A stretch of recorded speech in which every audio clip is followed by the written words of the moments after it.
మన జీవితం అనేక మలుపులు తిరుగుతుంది.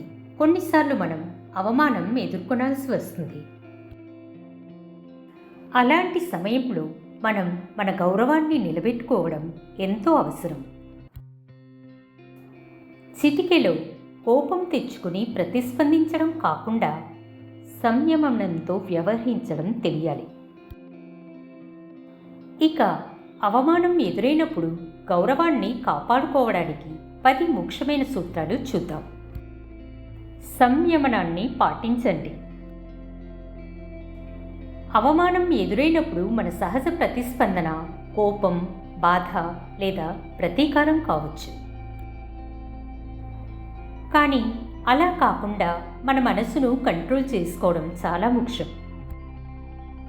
క్షణికావేశంలో తీసుకునే నిర్ణయాలు మానసికంగా, సామాజికంగా మనకు హాని చేస్తాయి. మౌనమే మహత్తర ఆయుధం. అవమానం ఎదురైనప్పుడు తక్షణమే స్పందించకుండా కొంత సమయం తీసుకోండి. నేరుగా తిట్టి పోటీగా సమాధానం ఇవ్వడం కంటే మౌనంగా ఉండడం మీ గౌరవాన్ని కాపాడుతుంది. నీతిశాస్త్రం ప్రకారం మౌనమే గొప్ప తపస్సు. స్వీయ పరిశీలన చేసుకోండి. మీరు ఎందుకు అవమానం అనుభవించాల్సి వచ్చింది? ఇందులో మీ పాత్ర ఏమైనా ఉందా? ఇతరుల నుంచి తప్పు జరిగి ఉంటే వారిని తప్పు పట్టొచ్చు. కానీ మీలో ఉన్న లోపాలను తెలుసుకోవడం కూడా అవసరం. తెలివిగా స్పందించండి. కోపంతో స్పందించడం కాకుండా మీ మాటల ద్వారా న్యాయం చెప్పే ప్రయత్నం చేయండి. ఆలోచించి మాట్లాడితే ఎదుటివారు కూడా మీ వ్యక్తిత్వాన్ని గౌరవిస్తారు. పనిచేసే విధానం మార్చుకోండి. ఎవరైనా మిమ్మల్ని అవమానిస్తే వారితో పోటీ పడడం కాదు. మీరు మీలో ఉన్న విశిష్టతను మరింత మెరుగుపరుచుకోవాలి. మీ పనితనం, విజయం ద్వారా సమాధానం చెప్పండి. అహంకారాన్ని విడిచిపెట్టండి. మనలో ఉన్న అహంకారం వల్లే మనకు అవమానం అనిపిస్తుంది. వినయం ఉంటే మనం అవమానాన్ని కూడా చిన్న విషయంగా తీసుకోగలం.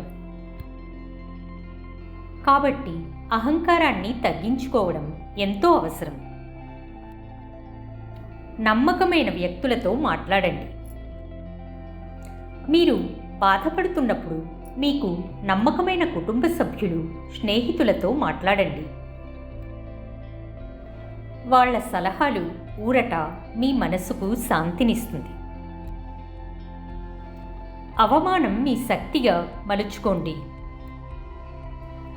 సరైన రీతిలో స్పందిస్తే అవమానం మన జీవితంలో మోటివేషన్గా మారుతుంది. మీరు ఏదైనా తప్పు చేసి ఉంటే దాన్ని సరిచేసుకొని ముందుకు వెళ్ళేలా చూడండి. ఎవరి మాటలైనా మీ ఎదుగుదలకు అడ్డంకి కాకుండా ప్రేరణగా తీసుకోండి. పరిణతి కలిగిన మనస్తత్వాన్ని పెంచుకోండి. చిన్న విషయాలకు బాధపడకుండా జీవితం గురించి విస్తృతంగా ఆలోచించే గుణాన్ని పెంచుకోండి. జీవితంలో ప్రతి ఒక్కరూ ఎప్పుడో ఒకప్పుడు అవమానం అనుభవిస్తారు. కానీ దీన్ని ఎలా ఎదుర్కొంటామో అది మన వ్యక్తిత్వాన్ని నిర్ణయిస్తుంది. క్షమించగలిగే ధైర్యం కలిగి ఉండండి. అవమానించిన వారిని క్షమించడం చాలా గొప్ప లక్షణం. క్షమించడం ద్వారా మనం మన భారం తగ్గించుకోవచ్చు. క్షమించగలిగిన మనసు ఉన్నప్పుడు మనం ఎప్పుడూ గౌరవాన్ని నిలబెట్టుకోవచ్చు. ముగింపు. అవమానం అనేది ప్రతి ఒక్కరి జీవితంలో ఒక భాగమే. దానిని ఎలా ఎదుర్కొంటామో మన జీవిత నైపుణ్యాన్ని, గౌరవాన్ని నిర్ణయిస్తుంది. నిగ్రహం, తెలివి, ఆత్మవిశ్వాసం ఉంటే ఎలాంటి అవమానాన్నైనా మన గౌరవాన్ని కాపాడుకుంటూ ఎదుర్కోవచ్చు. కాబట్టి ఈ సూత్రాలను పాటించి జీవితాన్ని విజయవంతంగా సాగించండి. ఈ కంటెంట్ నచ్చితే ఐ అగ్రీ అని కామెంట్ చేయండి. నేను ఇలాంటి మోటివేషనల్ వీడియోస్ చేస్తుంటాను. మీకు వీడియో నచ్చితే లైక్ చేయండి, మన ఛానల్ని సబ్స్క్రైబ్ చేయండి. మరిన్ని మంచి వీడియోస్ కోసం బెల్ ఐకాన్ ప్రెస్ చేయండి. Thanks for watching.